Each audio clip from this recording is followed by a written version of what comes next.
तर नमस्कार मित्रांनो, जय शिवराय, श्री स्वामी समर्थ. आज आहोत आपण भुवनेश्वर येथील लिंगराज मंदिरमध्ये.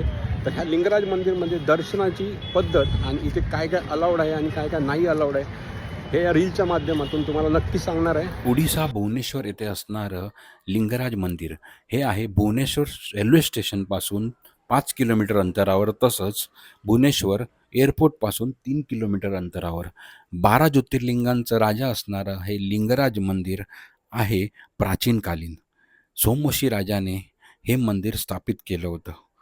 ह्या मंदिराचा एक वेगळा इतिहास आहे, म्हणजेच येथे आहे स्वयंभू शिवलिंग आणि भुवनेश्वर हे नावसुद्धा या स्वयंभू शिवलिंगामुळेच मिळालं असं सांगण्यात येतं.